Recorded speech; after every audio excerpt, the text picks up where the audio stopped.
3.7k views, 191 likes. I'm on. The video got 191 likes. You gotta do a combo video. Wake up. Okay. Come on. What's up, guys? X3 Drop, EMAD, here to show you guys a combo video. That video went absolutely crazy, guys. Y'all smashed the like button. So many views. We were not expecting to get this much support from everyone, and the comments were great. I made sure to respond to everything. And a lot of people had a ton of questions on combos, kind of side patterns, just talking about the deck choices in the deck. Things have changed quite a bit since then. It's now Suda came out, Abao is a card, Mitsurugi is a deck now, so we're just going to talk about the deck a bit. But I said I'd show some more combos. I'm not going to do the one card combos, because I do think this deck is not just a one card combo deck. It's very layered. There's a lot of extensions you can do. I'm just going to do 1-2 card combo, and then I'll kind of talk about how to play under Interruption, right?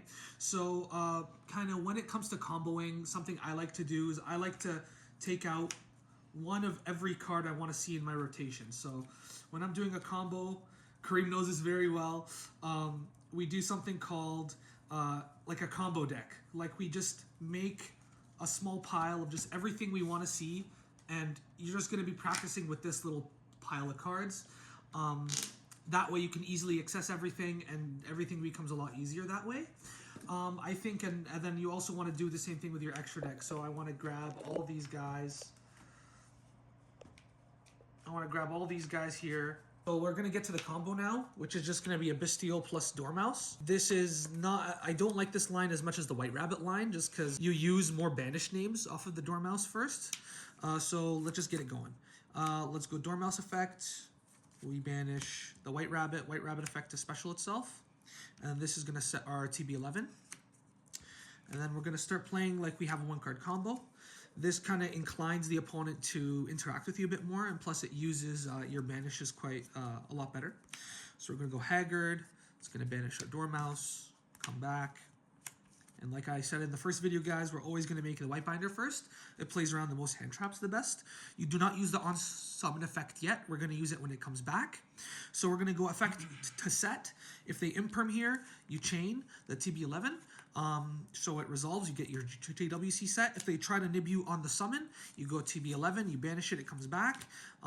It does change the line a bit, kind of how the end board ends up. But you do, as long as you get the GWC set, you're not dying next turn, and then you can kill them on turn 3. So effect to set, we're going to set our GWC here, and then we're going to go TB11, banish for cost. We have the Bystial in our hand as well over here. We're going to summon our Chessie, effect come back. We're going to draw, and this is when we use the White Binder effect. We banish the trap at minimum. If you want to banish the white Dormouse, you can, but I like to keep it engraved for post-Exiton plays. Like, it helps protect your links from Exiton, which is really important. But yeah, so now we're here. We're going to go link 1 into our favorite card. Link Decoder. And then we go Mag, banish a Chessie, chain 1, chain 2. We got that here. And now we're going to go link 3. Into, ooh, and this is the wrong zone, guys. Over here, we're going to go link 3 into our good friend Red Ransom. Effect 1, 2 comes back. We get our trap. And then from here, this looks pretty familiar, guys. We go to Firewall. We're going to go our Maliss and Underground, banishing this for cost. It's going to come back. And we get the Dormouse. Oh, sorry, not the Dormouse, the Dotscaper. And now we're going to go Firewall effect. We're going to add back, oh, this is also banished. We're going to add back these two. And the reason why I'm adding the Chessie Cat is because the random card can be a Maliss card sometimes, and you can draw 2 off of it. So how do you add back 2 cards? Because it's co-linked with 2 monsters. I said that in the first video as well, in case you guys didn't remember. But now here, we're going to go into our link 3. Our good friend Cryptor. Trigger Firewall, summon this back. I'm going to make SP over here. SP effect, banish this. Comes back. And this makes our Griffin.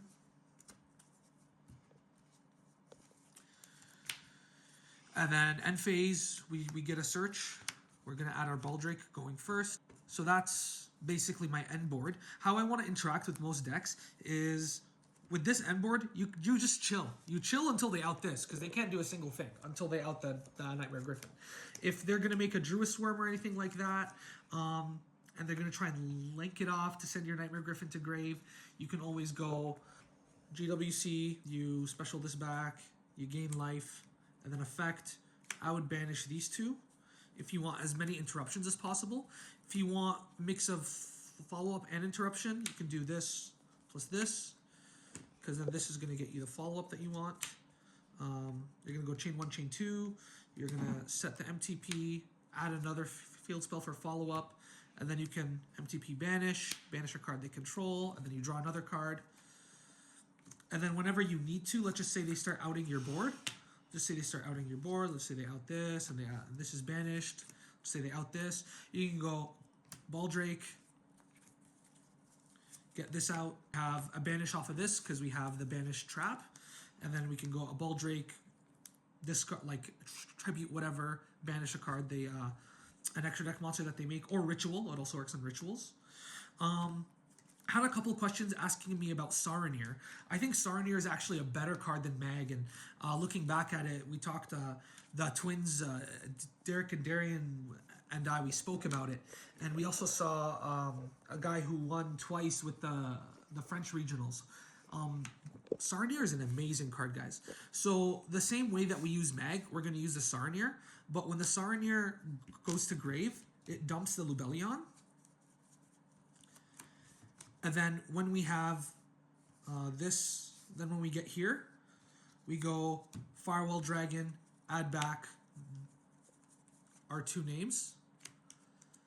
And then you can go Lubellion, you get your Mag now. And then you can go Mag, banish whatever, banish, let's just say this or something. Mag effect. And then you go like this. You can go regained.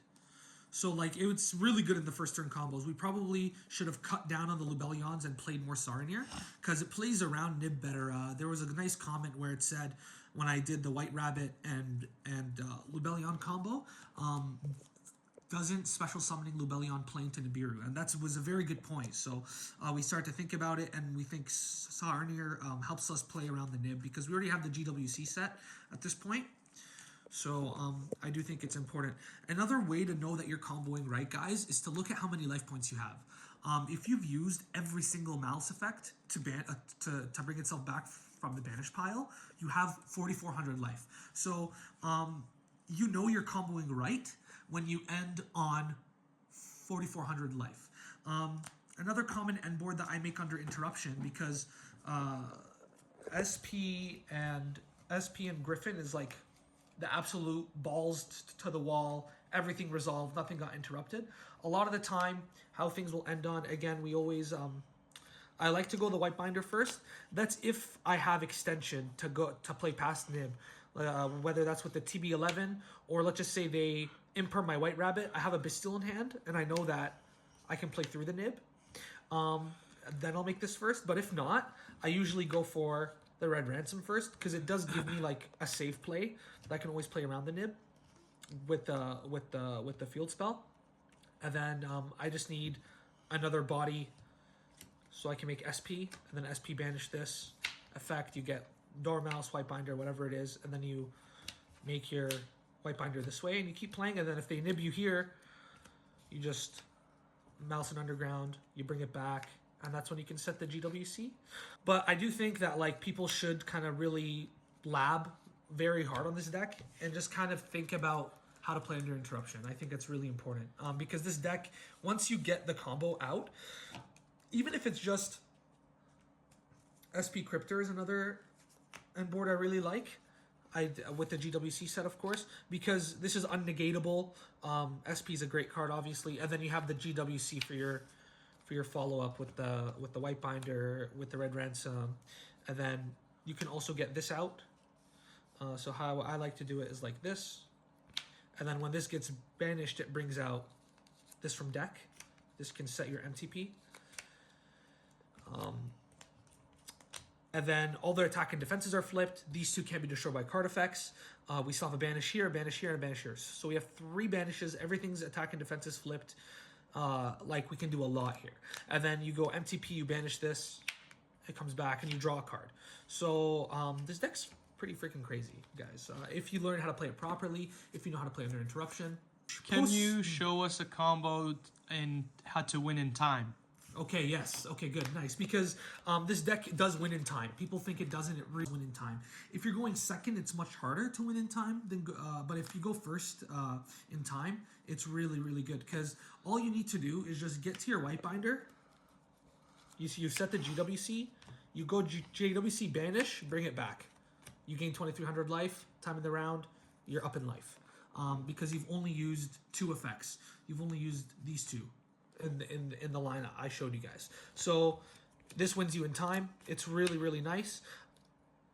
Or let's just say you can go White Rabbit. When you go the White Rabbit effect, you set the GWC, and then you go into your Lizard, whatever, you make this, and then you go banish for cost, it comes back, and then you can reset it.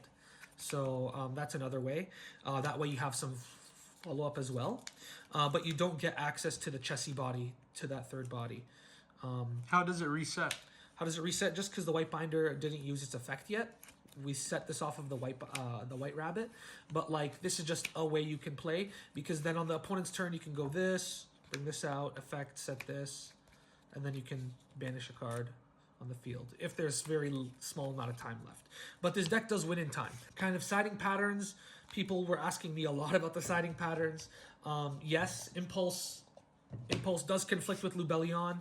That's why we take the Lubellions out for the Impulses. Impulse is such a good card. Post Suda, this is a good card to consider main decking. It's very strong. Post Suda, Book of Eclipse becomes very weak because Twins of the Eclipse is out. So if you go Book of Eclipse, Detonator can pop itself, then bring itself back, and this was like a useless card. It did absolutely nothing. So Ultimate Slayer can replace this. Also, once you get really comfortable with the deck, you don't have to play Link Spider anymore. Link Spider's kind of, I feel like it was a crutch. If you like as a last resort, if you could not play around Nib, but once you get comfortable with the deck, Link Spider doesn't need to be played, and then you can play the Aggregator as your Ultimate Slayer target, and you don't need to compromise your side deck. If you are playing Impulse in main post Suda, I would consider either completely cutting the Lubellion or going 1 Lubellion, 2 Sarer. That way you still have Lubellion access through the Sarer, but it doesn't conflict as hard in hand. Having an Impulse and a Lubellion, you kind of don't want to play. Abaoku is very strong. I do think it makes the end boards really nice. So kind of when we are sort of at this spot here, kind of this can go into a Griffin.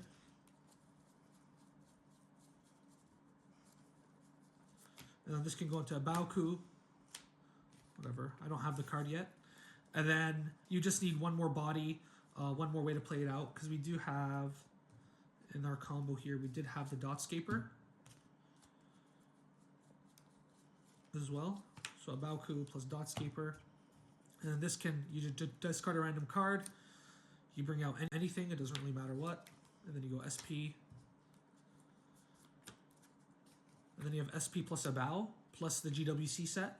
But the one thing about Abao, which I don't like, is you don't have your Crypturn rotation. So a lot of people are ending on IP, which I still haven't tested enough in the new with the new pack out. So I can't really give too much advice on it. But I do think Abao is worth experimenting with, guys. I do think people should be practicing a lot under interruption and seeing how things go. Just practice your lines, guys. Practice how to play around Nib. That's kind of the biggest advice I can give. Impulse really does hurt this deck as another hand trap that hurts this deck a lot. I put this in the mirror all the time because it does end their turn. If they go Haggard banish their Dormouse, and then I just Impulse the Dormouse, and they have no Maliss access, so it really hurts. The new Maliss card just got released. Those I think they're really strong. I think you can cut Dotscaper now with the new Maliss monster, and the Maliss spell is also so powerful. It gives the field spell a lot more power, gives Red Ransom a lot more power. So I really do encourage that people do lab themselves. Don't rely on these combo videos too much. You start to see the flaws, just pick what's good and then kind of adjust and improve on it. I'm sure this video wasn't perfect, but yeah, that's about it for today. X3 Drop, signing out. Peace.